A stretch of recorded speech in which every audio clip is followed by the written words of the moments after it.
Ladies and gentlemen, welcome back to another video, man. It's actually been a while since I did one of these post-coms. I've been doing a lot of live coms. Let me know in the comments, y'all prefer post-com videos or live com videos? Or you just switch it up. You guys like both and, you know, just switch it up here and there to keep it fresh. But listen, today we're talking about this build.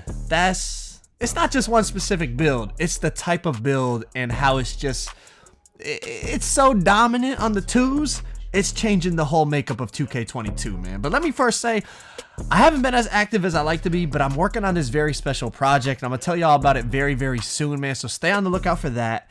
But without further ado, let's get right into it, man. So I'm talking about these, like, not super tall, but not super short, like ISO lock builds. If you guys remember, I posted this build video on my Michael Jordan build for next gen, like build with a 90 steal, a high block rating, defensive rebounding, and then, you know, good shooting. I get all the dribble moves that I want and good dunking. It's like, you know, it's a ISO offensive minded build, but it has great defense. And let me explain to you why this is changing the twos. Basically, the meta lineup right now is 2 ISO locks. And one reason is because the steals on this game and the blocks, current gen and next gen, steals and blocks, if you time them correctly, they are super effective. You want to call them overpowered? Maybe some people call them overpowered, but it's ridiculous. Look at every time we give up the ball in this game, we are able to basically within one possession instantly get the ball back off of a steal. So it's like, it doesn't matter which one of us they dribble against because we both have a 90, between 90 and 99 steal. Jay has a 99, I have a 90 steal.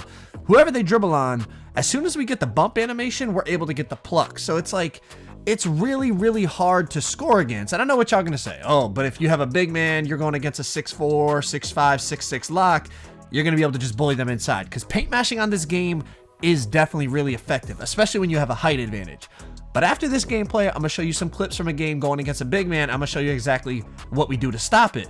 And from what I hear, even in the stage on the twos, double ISO locks is like the meta. That's what everyone's running. I haven't really been in the stage that much recently. Like, I've just been kind of trying to hit level 40 on this. Like I said, I'm working on that other special project, so I kind of have a lot going on. I haven't been able to play 2K as much as I usually do. But from everything I've seen, this on the twos is definitely the easiest and best way to consistently win games. Like, you ISO on offense. If they help, you got a wide open 3. If they don't help, the person with the ball can just cook up. If not, you run out of stamina, you throw it to your teammate, and they can cook up. You see, we win this game here relatively easily. We gave it the ball. They had the ball 3 times, and we had 3 steals. Like, it's ridiculous what you can do on defense with high defensive attributes. Now, here we go. This is a big man.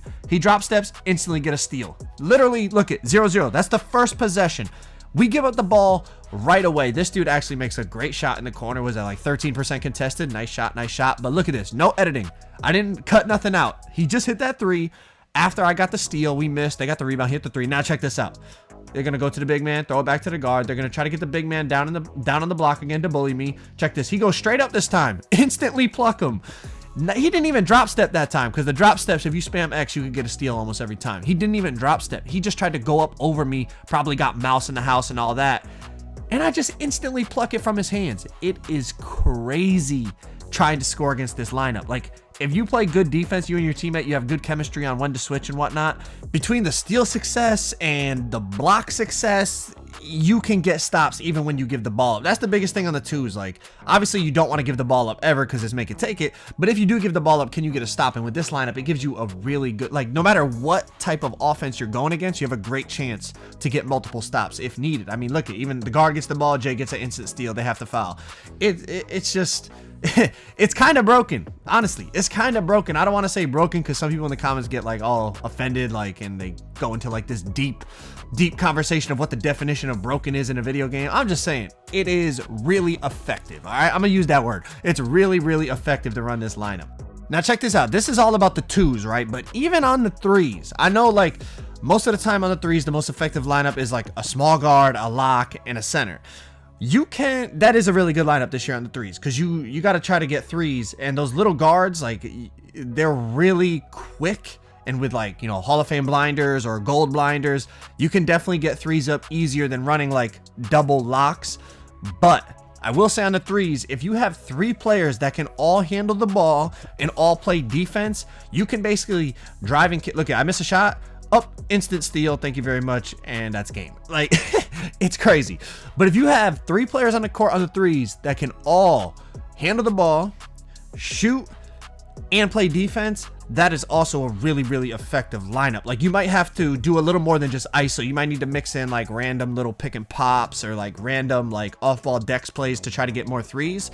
But it is nice on the threes to have no defensive liabilities. You put those little point guards on the court on the threes, you have a defensive liability because you can score in the paint on those little point guards like a lot of the time, because the way this game works with the height advantage, it is very easy to finish in the paint over someone smaller than you. So it's kind of nice. Like, my build is 6'6". I think Jay's is 6'5". You throw on like another like 6'9" player with us on the threes, it is an effective lineup. I'm not saying it's the best one, but you can make it work on the threes. But on the twos, in my opinion, this is definitely the most OP lineup. Two ISO lock builds that are between like 6'5", 6'6", 6'7" in height.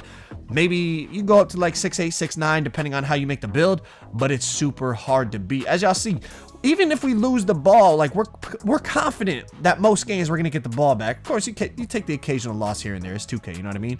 But we're confident that we're gonna get a steal or a block and get the ball back. And then on offense, it's tough to guard because this year the jump shots are so quick. If that dude helps off the corner at all, Jay has enough time to get the shot off. Or if Jay has the ball, they help off me at all, my shot's quick enough to get the shot off. You know, there's no more ghost contest like there was last year in next gen, so it makes it that much harder to play any type of help defense on the twos, which makes this lineup even more OP. He can't help out the corner unless he's willing to give up a wide open jump shot, and if he doesn't help, I'm gonna get an easy 2 every time. But while y'all watch this gameplay, let me just say, a lot of y'all have been commenting about Pro-Am, and if I'm gonna get into Pro-Am again.